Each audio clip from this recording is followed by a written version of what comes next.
This particular piece came to me after having sat unattended and unwanted in a garage for more than 25 years. The disputed ownership of the trunk was between two adult sisters. One, upon learning that her sibling had decided to have the chest restored, thought it would be best to express her discontent to her sister in a rather interesting manner. While a telephone call or a text message may have sufficed, the loving message was instead carved into the lid of the cedar chest. Veneers of this age can be very, very thin, so sanding the message completely out of the top of the trunk without causing further damage proved to be something of a challenge. While I can't speak to the disposition of the two sisters, in the end everything for the trunk seemed to work out just fine.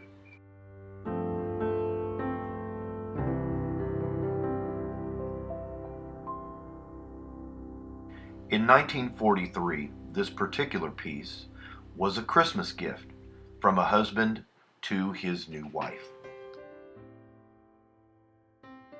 This gentleman was then drafted into the United States Army and participated in the landings on D-Day, June 6, 1944, where he unfortunately was killed in combat.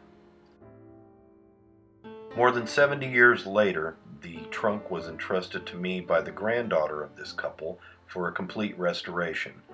The trunk was suffering from dry rot as well as damage from heat and atmospheric conditions.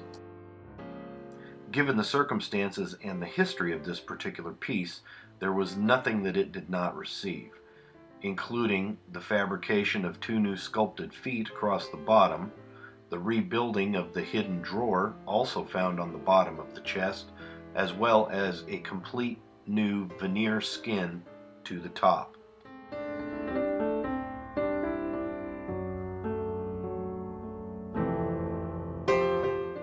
Although lacking a dramatic pedigree, this particular piece did have some interesting features. It did require some restructuring and reassembly, but the interesting feature was the book-ended burl wood front. Once reassembled and refinished, the burl wood front makes quite an impression.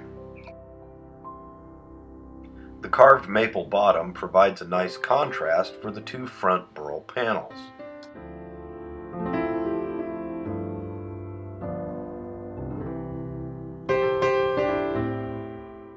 Thanks very much for watching.